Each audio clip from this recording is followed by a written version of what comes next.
2021, my biggest goal was do the Youth Olympics. Hello everyone. I've started a series called Student Means Study is No More. Yes, you heard it right. And in this, the first guest is Easwar. He's an equestrian, also known as a horse rider. I mean, this journey sounds unique just by its name. So let's hear his journey and let's get inspired. So I'm Easwar, I'm a 17-year-old, I'm an equestrian. I've been riding since the age of 7, so it's been about 10 years since I've been riding. So since I was really small, as I said earlier, that I really liked animals. So I have always had dogs and rabbits and turtles and fish and everything. So horses also are animals, so I really liked horses from the beginning. And so also I like sports. Not a super sporty person, not super athletic, but I do like, and I wouldn't say super competitive, but I like riding. I like, being on an animal, and especially training animals, training dogs. Probably a few years ago, I used to train my dog to jump over obstacles and really enjoyed it. So now I'm doing the same thing with horses, and it's like, everything is set for me right now.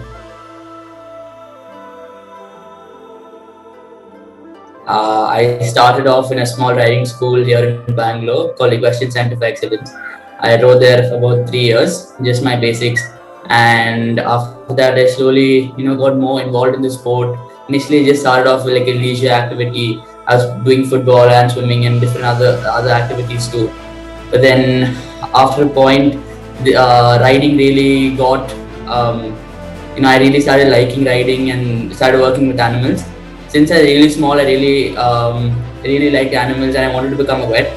But now plans have changed. I want to become a professional rider. I want to start producing horses, breeding horses. Yeah, for sure. So like as you mentioned, mentors. So my coach Ashish Lumaye, he is from Pune. He's trained abroad and right now he's in Germany doing the Asian Game trials. So he played a major role in my growth, everything. So even though I'm not, one of the best, but still I've like from zero he's brought me somewhere, and he's also given me lots of theory classes and he's put an extra effort to bring me up, and yeah, I'm really grateful to him.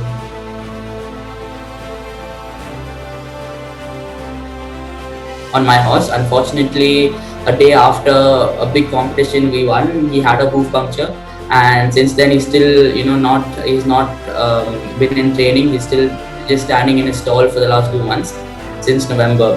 Then this year I went to Bombay for the international nationals. The internationals I didn't really have a good placing because I was given a horse by somebody else. I was riding a 6-year-old horse, a young horse who hasn't had much exposure.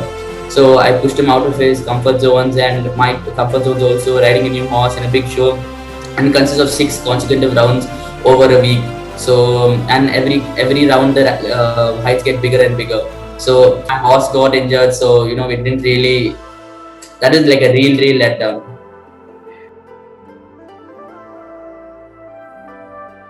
Yeah. So after that, I started competing seriously in 2019. I did my first junior nationals, and that year I got my first team silver in the junior category. That's the under 18. 2020, I have 2 team golds, that is in dressage and jumping. And I also did my first international show in 2020. That's the FEI. It's an open category with it's the world, like it's world jumping challenge. And then I've been in our zone, that's zone 9, which has Singapore, Vietnam, Indonesia, and India. In that, I placed 12th in the world ranking, and I placed 5th in India, and I placed 1st in South Zone. And so that's one of my biggest achievements in the sport. Yeah, in any sport you have to have that extra effort you have to put, because you have to physically train as well as mentally train your school and everything. So initially for me it was really difficult, but I was probably, that time I was riding, I used to go to the riding school at 6 o'clock in the morning, finish riding and then go to school, and then evening come back to the riding school, ride and then go back home. And that was like when I just started riding. Now so initially between the lockdowns, the COVID actually helped me because all schools got locked down. So the last 2 years I've been living in a riding school, and so it is more difficult for me to do all my work and everything. And I was still doing CBSE, so it was a little light. So I didn't have board exams. We just had to do pre-boards. So it was quite light and it's not super difficult. A lot, everywhere. So if you remember in school, people used to make fun of me. You ride horses, you do this, the horse boy. You smell, you do this. In every school I've been to many schools. We were in the same school. You remember people used to say that, and I mean it didn't really matter because I know what work I'm putting in. It's not really easy, and also you need to be. It's not the horse does all the work. You do a lot of work, but the horse also does a lot of work for you. So that way, from people who really don't know the sport and don't know what is going into the sport, people are going to say horse does all the work. What do you do? Just sit on the horses. So that's a very big thing I've been really pushed down, but doesn't really matter to me. The other thing, what I would say in the equestrian circle, my friends are super supportive. So all of them, I have a bunch of friends, about 15-20 of them who we ride together. We all stay together at the riding school. We all have horses. So we consult each other saying, what is this right, is that right? So all our friends are super supportive. Yeah, we mock each other, but there's constructive criticism. So in that way, it's good.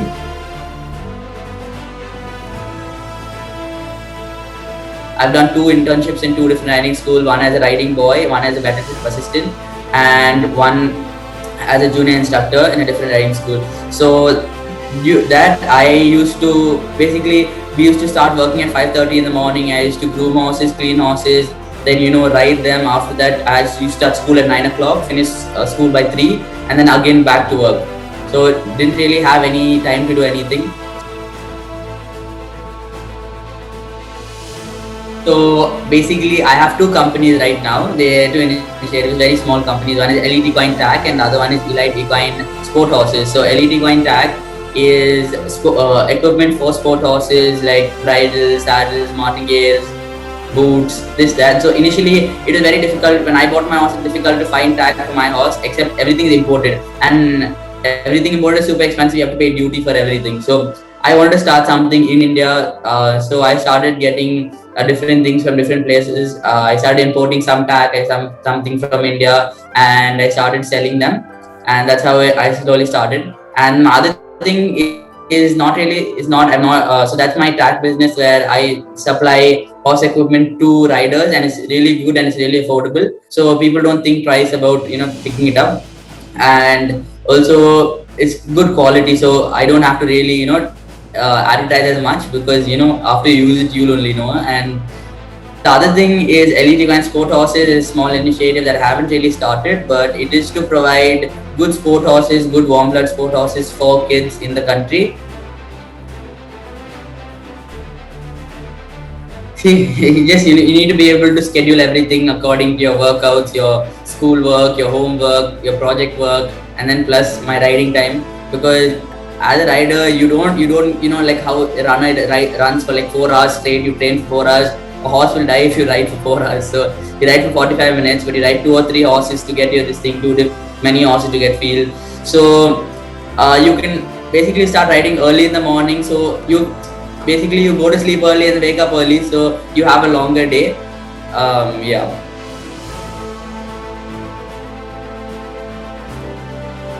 So I watch a lot of riding seminars and master classes from many international riders.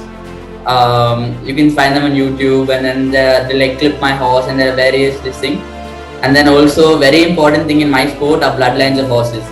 So so I use a lot of thing called Horse Selects and the FEI website, where you can go and see horse websites and what their thing abroad is, their results abroad, and see what level they're competing at. So that's the only way I use the internet for. Okay, so if you have a passion or you have anything, you're doing something at a really big stage, like a level, or even if you're somewhere, you will have a goal in mind, right? So my goal is ideally starting my own place up, or going to the Olympics.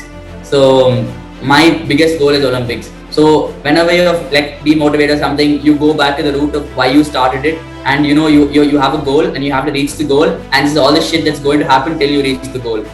Wow, I mean, seriously, wow. I mean, it had everything. It had his success, his downfalls, his aims, his ambitions. I mean, it was a whole interview.